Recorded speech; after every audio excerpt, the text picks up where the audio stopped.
Wait, what was the last thing we watched? Galaxy 4. Where they went to the place with the rills, and there were the female soldiers. And, okay. Yeah. Okay. Hey guys, it's Alex and Dad from 7th Hour Films back again with Doctor Who Classic. Last time on Doctor Who Classic, we had Galaxy 4. Dad, what happened on that one? I just had to ask you just before we started recording. About 5 seconds ago, you asked what happened. And it's because we record these like 2 weeks in advance, and so I'm still hearing reactions from the chase. So, they land on a planet where apparently a small group of women soldiers, or I can't even tell if they're soldiers, they may be clones or something like that. They're trying to get off the planet because they're afraid it's going to blow up, but they have some kind of enemy who they really paint this really horrible picture of, but then the Doctor and his companions find out that the other group, although they're not humanoid, are really rather nice. They've actually offered to take the women off the planet, but that doesn't happen. So the whole thing ends up as a very, very profound lesson on you can't judge a book by its cover, because the women who look to be, humanoid and supposedly just like the rest of us turn out to be a bunch of really bad people, and the was it the Rills? Did you say? Yeah. Who literally said, we don't even want you humanoids looking at us because you'll find us disgusting. They turned out to be actually very advanced and very compassionate, and again offer to take everybody to safety. Ultimately, though, they can't do that. So. So it was an interesting episode, definitely. Even if most of it was in reconstructions, but they also had the little dudes, the little chumblies that they like photoshopped across the screen. Yeah. At time of recording this, I still have not edited the last episode, and that's like one of the next things I have to edit. So I'm going to have to figure out how I'm going to be getting those to move across the screen. So. Oh, and a quick note for some of you who may have noticed the difference in my voice on this episode. We started back to school. I spent 2 days now, Thursday and Friday. We record on Saturday mornings. So I spent the last 2 days talking nonstop from about 8 o'clock in the morning to about 3 o'clock in the afternoon. And as a result, I sound like Darth Vader. You don't know the power of the dark side. Yeah, I don't know why I'm thinking of like the voice of the Grinch, but he wasn't like. Oh, I mean, it was like. But that's the narrator. Yeah. Yeah, Boris Karloff. Yeah. So every Who down in Whoville liked Christmas a lot. Yeah. But the Grinch, who lived just north of Whoville, did not. Yeah. Now today, we're going to be doing something slightly different. First off, we only have one episode to watch, so this is going to be very short. But this is Mission to the Unknown, which I believe is kind of separate from, I think it might tie into a serial later, but there's not going to be any Doctor, Steven, or Vicky, or no TARDIS or anything. And this episode was recreated last year by, who was it? I think, students at the University of something with an L in Britain. I can't think of it off the top of my head. Not Oxford or Cambridge? Or... No. Lancash... I don't know. Lancaster? Maybe it was that. So clearly I'm well versed in the knowledge of this episode. Or as I remember it being pronounced, Lancaster. It's probably that. So yeah, we are going to be watching this. It is so they took the script, they rebuilt all the sets and the costumes, and I think they even filmed it on using sort of the same cameras that would have been used in the 60s. So this is what we're going to be watching instead of the normal reconstruction version. All right, so let me get this straight. This is an episode that was missing, kind of like the parts of Galaxy 4 that we were watching. Yes. So this is a reconstruction, but better than... It's not like a telestamp reconstruction. This is an actual... They went down and did the whole thing. Yes, they remade the entire episode with a new cast and everything in 2019. And in 1965, there was no Doctor or Vicky or Steven in it. Right. Okay. This episode is no Doctor, no one. It's just new characters, and it's only just for this episode. And I think this ties into another serial we have coming up, but this is still just kind of a one-off. I guess it's every actor gets the week off this time around. Makes you wonder if they were possibly thinking of a spin-off of Doctor Who. Maybe. That depends on... That never materialized. Yeah. Depends on what all is going to be in this episode. We are watching the full version that is on YouTube. I will probably put a link in the description or the pinned comment so that you can watch this if you want. And we'll probably still like edit the reaction down to, I don't know, 6-7 minutes of footage. It's not going to be very long, but yeah. But a lot of times we don't talk. We just sit there going.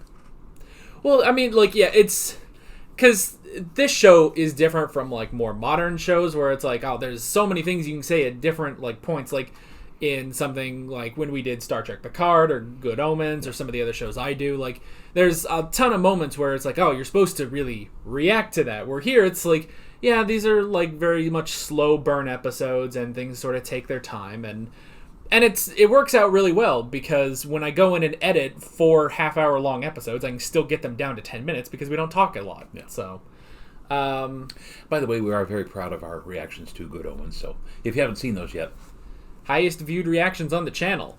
So if you want to go give those more views, you can go do that. We'd love that. Yeah. Or just view the rest of our stuff. On the flip end of that, Star Trek Picard probably has the lowest views, but and Doctor Who Classic is somewhere in a nice happy middle between those two. So, I was telling Alex though that on Friday morning, as I was coming in, one of my students from last year came up. Of course, we're masked, so we're all cool. But said that he literally had nothing to do this summer because he was quarantined. So he said he turned on 7th Hour Films and he's just literally been watching, well, us nonstop. But then after he ran out of that, he's watching Alex nonstop. So yeah, that's a lot of videos. There's over 100 episodes of Doctor Who at least by this point. Game of Thrones is done. I've got a whole lot of anime, so you can go watch all that stuff too if you want to. But anyway, with that all said, we should probably get started on Mission to the Unknown. So here we go. I played Mark Corey, the hero, who is trying to stop a Dalek plan to conquer the universe. Spoilers. We're going to have Daleks. Sadly, this episode doesn't exist in the BBC's archives, but... Well, that's got to feel weird. The staff, students and graduates of the University of Central Lancashire have worked tirelessly. Beware the Vargas. Interesting fade to black and white. Well... Must kill. Must kill.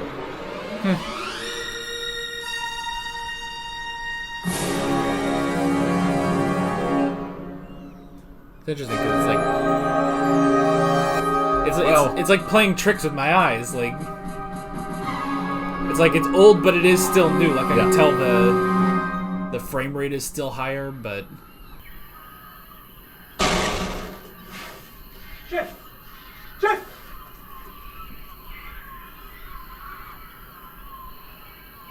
You killed him. You killed Jeff. It was him or you. No, not Jeff. You didn't give him a chance. You shot him down like an animal. You just shot him down. They definitely got the 60s fighting down. I might have known. Space Security Service. License to kill. That's right. Well, count me out. 007. This other document gives me the authority to enlist the aid of any Space person, 007. civil or military. And I suppose you've heard of the Daleks. The Daleks invaded Earth 1,000 years ago. Oh. Right. Well, they have been active in our Good to galaxy know. for some time now, but that doesn't...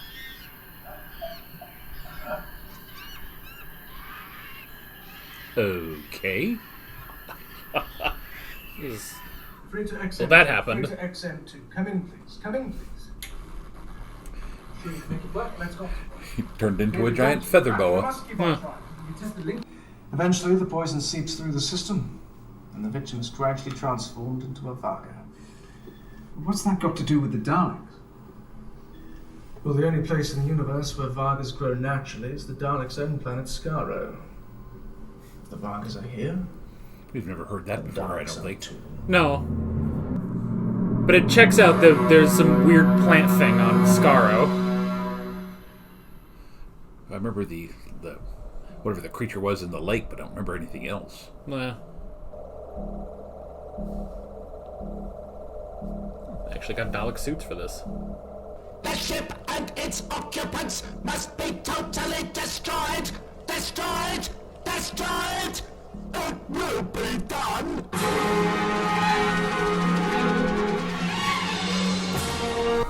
That might actually be the modern voice of the Daleks. Because I know this got, like, some support, like, from people in Doctor Who. So a fluffy cactus. Vargas. They're closing in. There's something very big going on here. And if the Daleks are involved, you can bet your life our whole galaxy's in danger. The ship from the planet Aeron marks the beginning of the Great Alliance!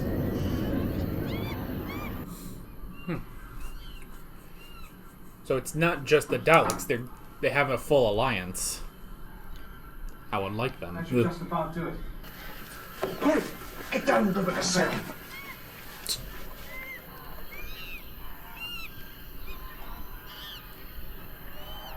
Must have just been the wind.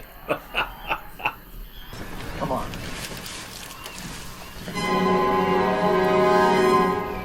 Oops. I don't know if it works like that. Come on, man. They'll be looking for us now. He's probably not going to say anything. Suppose they send a message throughout this universe. They will not have time. If they do not die by our Vagabonds, my patrols will kill them. They will be exterminated. Exterminated! Motley crew. Yeah. The 7 great powers of the outer galaxies are one.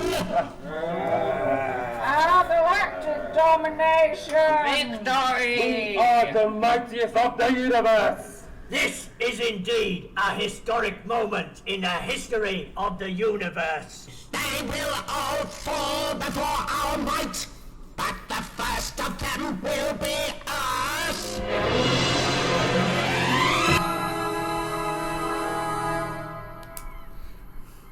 I do kind of want to see an entire episode where it's just them. Just them and the Daleks. You start to grow werewolf hair after you've been stuck. I would assume it's sort of like the fluff when they become a We've full got to get this plant. capsule off and fast. Kill. Kill.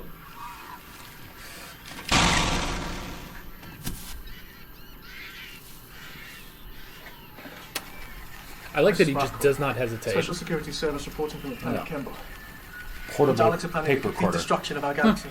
Destroy them on sight. Destroy and exterminate. We obey. If our galaxy is Destroy reset, and exterminate? whoever receives Isn't this that a little message harsh? must relay the information to Earth immediately. Fair.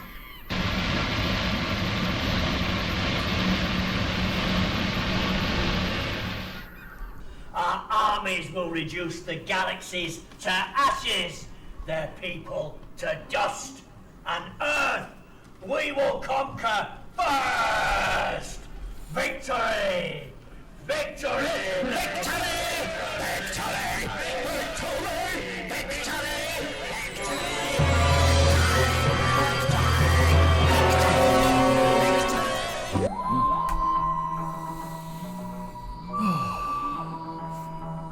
I don't think...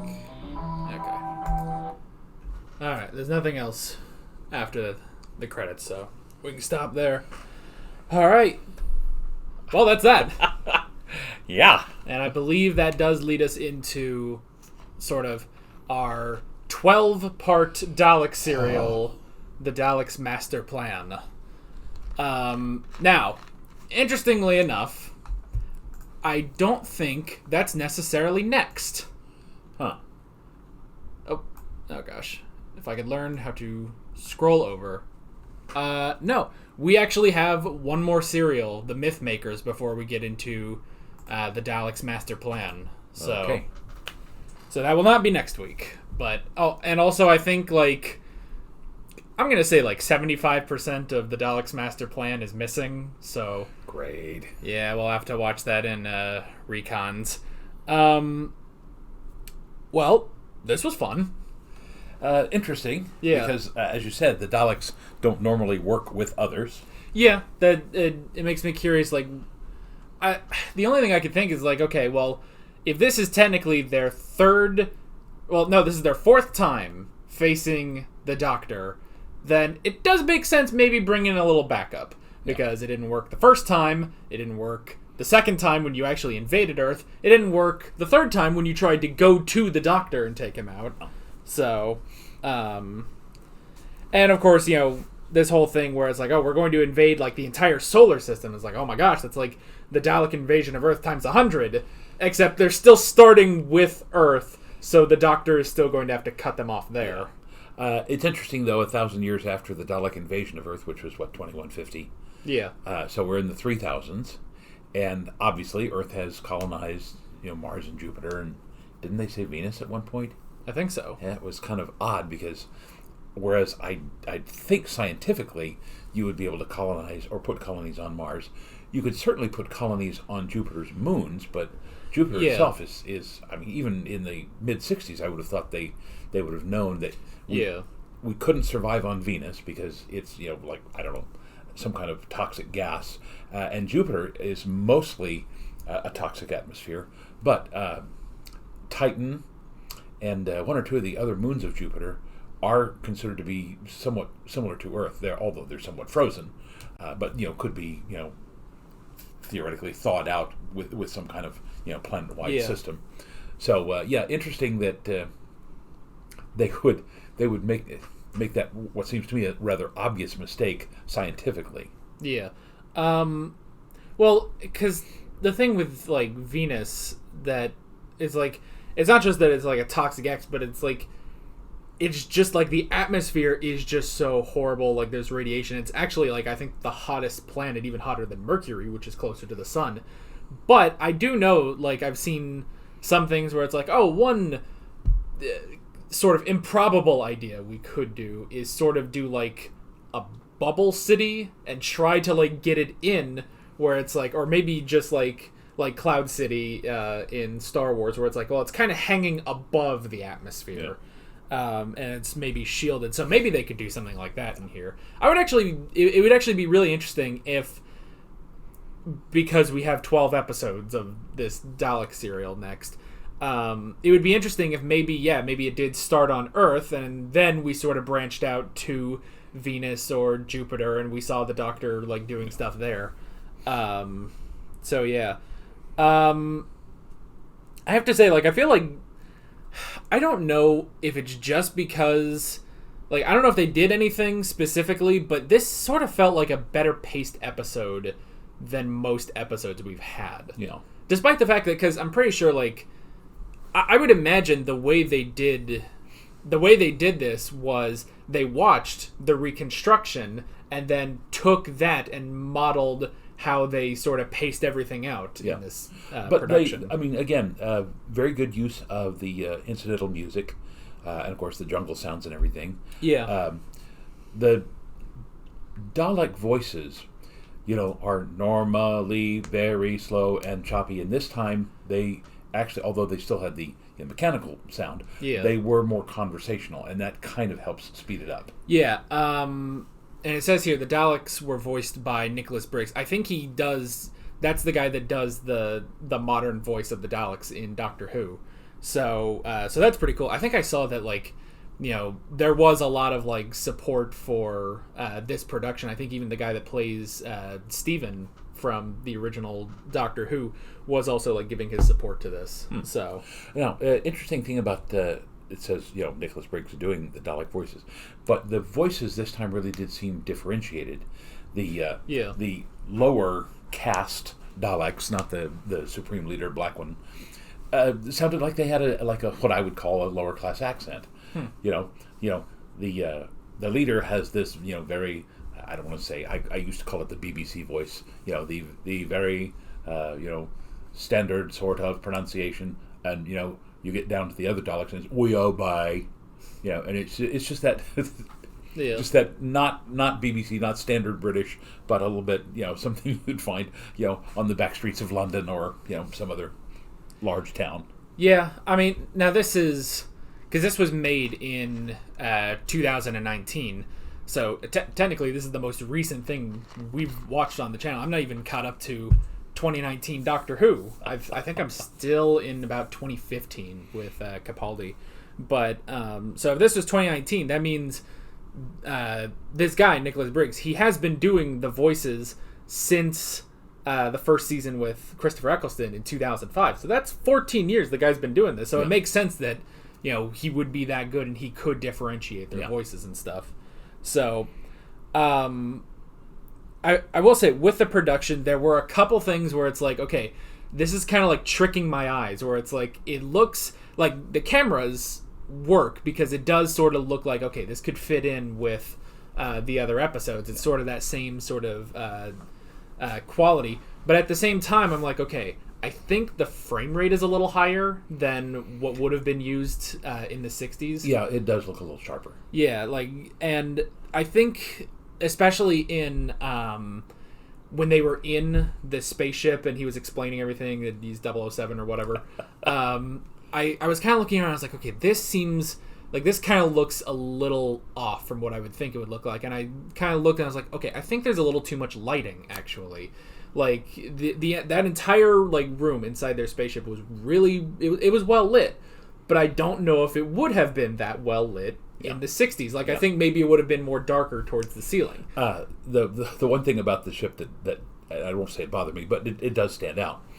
When they're working on it, it seems only to be about 10 or 12 feet wide. Yeah. And yet they crawl up inside it, and it's like 20 or 30 feet wide, so it's bigger on the inside. Imagine that. I did notice that. I was like, oh man, it's gonna be a tight squeeze once we get in there. And then they go in, it's like, oh, there's space for 4 chairs in here. And I was like, okay, well that's weird. And it's like I don't know. I can only assume though that they do still they model the shots after what they had in the reconstruction. Yeah. So maybe in the original version of the episode, it was sort of smaller on the outside, and then they go in and it's a little spacious.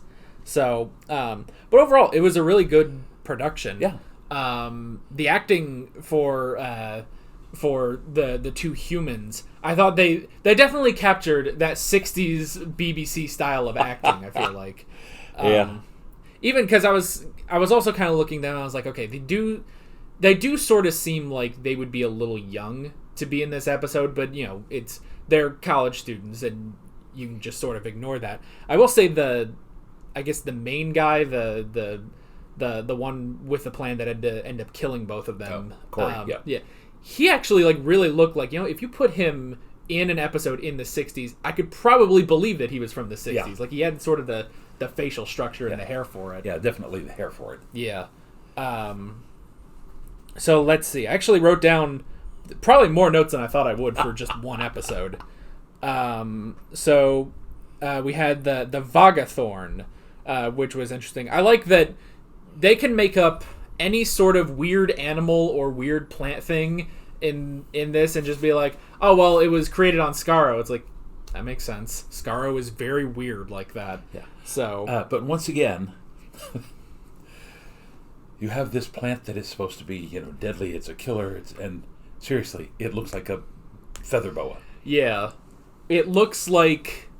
I mean, it sort of keeps in line, when we had the chase and we went to that planet with the giant walking mushrooms and stuff. And it's like, I could see that, this is sort of the same thing, even though that was its own planet. But it's like, that was also definitely just a weird moment when the first guy, he just stood there and then it just appeared around him and it was like, oh, okay. He blossomed. Yeah. He bloomed. I guess he's just a generic Doctor Who plant now. So we can go with that, I guess. So yeah.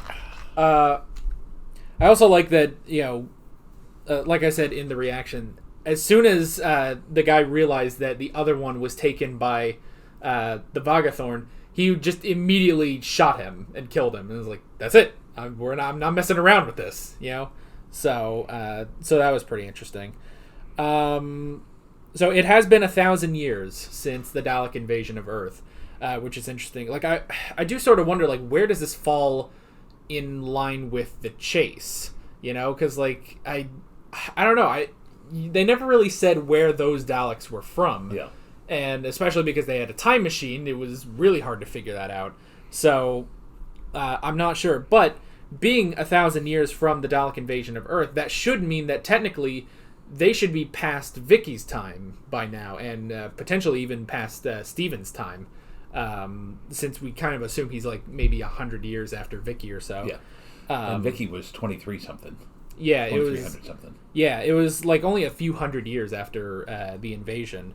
So that's pretty interesting. I like how they are giving specific timelines, and it'll be interesting if we have like Vicky and Steven, who are, you know, the two of them have been from our future, you know, especially when we had Ian and Barbara on. It's like, okay, they're so far in the future, but now they're going to be going to an Earth that's even further in their future. So it'll be interesting to see how they interact with that.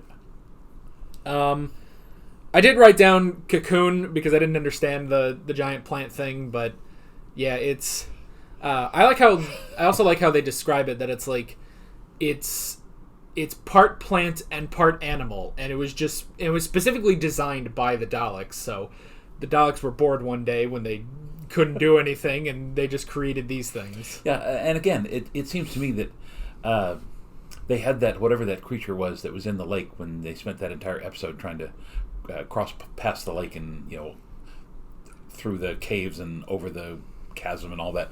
Just take one of those. I mean, again, this is not frightening in any way, shape, or form, other than you know that if you get one of the thorns, you're going to, you know, turn into a killing machine. Yeah. But visually speaking, that's just laughable. Yeah, it's very, like, I don't know, like, I would assume that it's pretty close to the original version if, you know, they're basing it on, like, the recons and stuff. But yeah, I don't know. It just seems, like, weird. Like obviously we're not saying, like, oh, it's, like, this production's fault. It's like, no, whoever made this decision in the 60s, and it was a weird one. But and again, it strikes me, there's one word in the description that they could have gone off. He says it's sort of like a cactus.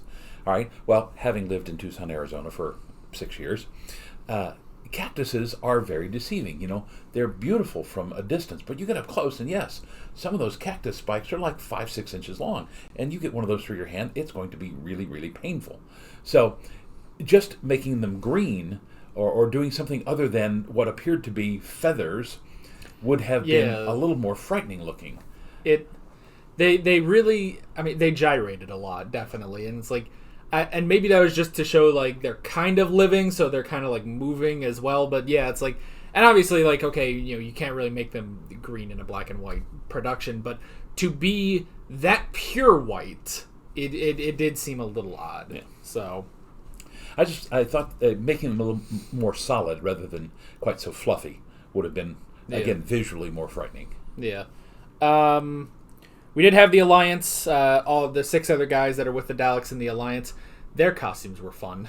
Now, the lizard guy, the spotted guy, he was probably the best one of those. Some of the others look like something that you would see nowadays. What's that? There's a TV show where some guy is taken into the future, and he's got a girlfriend with one eye, and they got the robot that... anyway...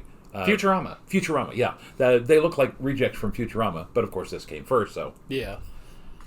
Wow, it really took me a second when you're like, oh, he goes in the future and he's a girlfriend with a one eye. I'm like, what are you talking... I was like, oh, Futurama. I haven't even watched Futurama, but still. Even the doctor on Futurama who talks like this has got the 3 or 4 things. They had a guy with 3 or 4 things hanging off his face. Yeah, that one actually reminded me of some of, like, the aliens in, like, Clone Wars.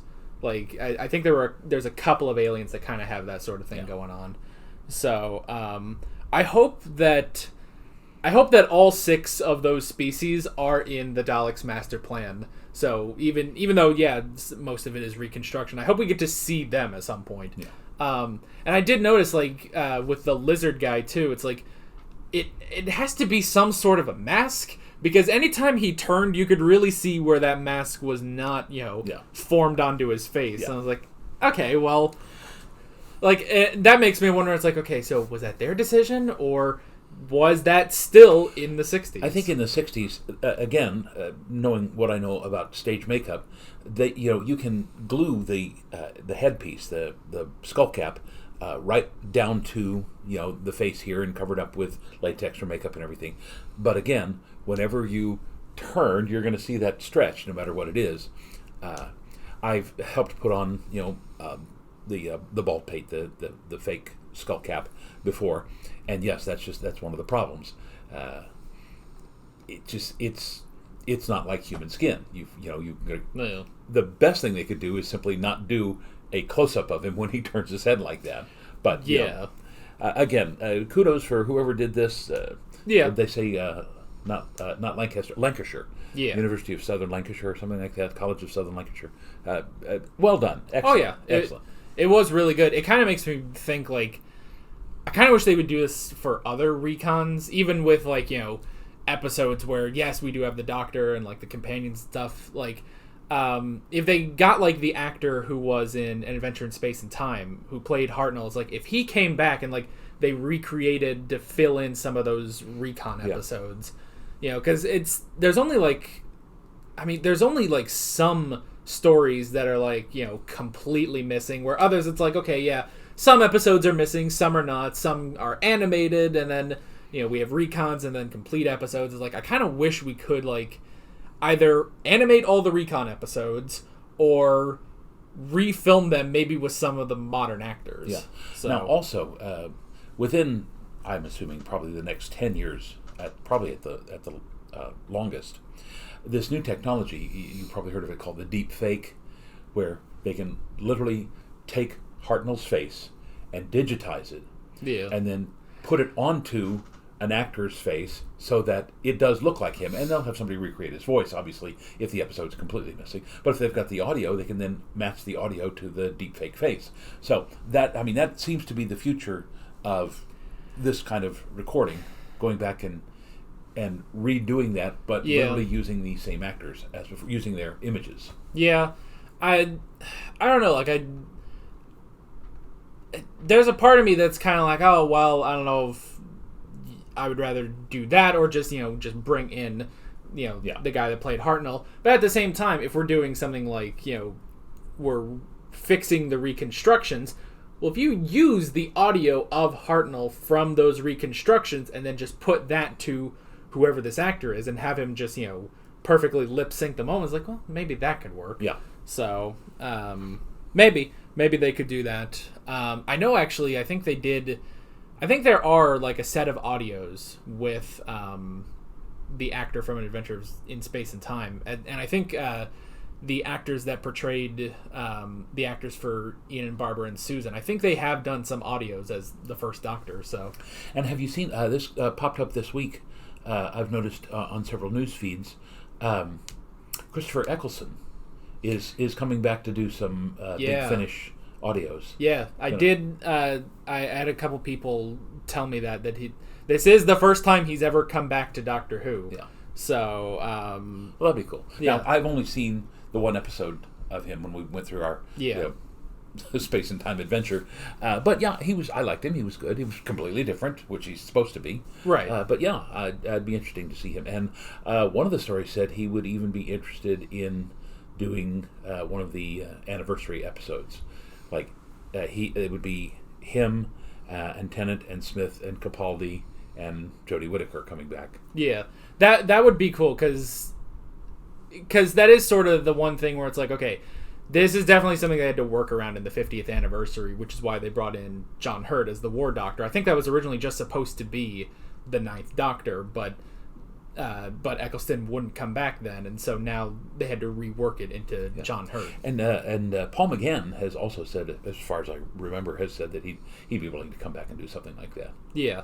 And he really, this is weird because it's 25, 30 years later. He really doesn't look much different than the way he did when he did that movie. No. He looks slightly older, but we saw him in The Night of the Doctor, where he was still as the 8th Doctor, and I was no, he still looks pretty good. Yeah. And, that's technically the only time we've seen, it was only in The Night of the Doctor that we saw the regeneration from the 8th Doctor to the War Doctor. And if he looks, just slightly older in that one, then you could do, like, just one season where it's all the 8th Doctor. Yeah. So, but technically, I guess Paul McGann is the only one who technically has had less screen time than Christopher Eccleston. Because Eccleston only got 13 episodes originally, and only now is he coming back. Yeah. So, but granted, I think Paul McGann, I don't know, someone can correct me, but Paul McGann has definitely made up for the lack of screen time by audio time. Yeah. So, but I guess we're way off topic now, but whatever. Whatever. But yeah, I mean, that's pretty much it for Mission to the Unknown. Next time around, we'll be moving on to something completely different, and then we'll be moving on into... And now for something completely different. Yeah. Then we'll move on into the Daleks' Master Plan. 12 episodes of goodness. Oh, okay. Which I'm sure we'll probably get comments on how we're going to do that. Like always, we'll be splitting it up. Every 4 episodes will just be one video, so it'll take 3 weeks to get through the Dalek Master Plan. That's certainly better than taking 12 weeks to get through it. Yeah, that's true. And again, this would have been... Dalek's Master Plan would have been right at the end of my time in England. This would have been probably the last serial that I saw because, again, we left in, I think, the first week of June in 1966. So we must be getting very close to that now. Yeah, we are getting pretty close. And I think... here, I can sort of check real quick. So, Dalek's Master Plan, we don't... Oh, okay, maybe there is. Because that's all, one episode. Okay, so we do have, like, still a decent chunk of Season 3 before we get to Season 4. But yeah, it's still going to take up, like, 3 weeks. Yeah. So, but yeah, we will get to that when we get to that. When we get to it. Yeah, but this was fun.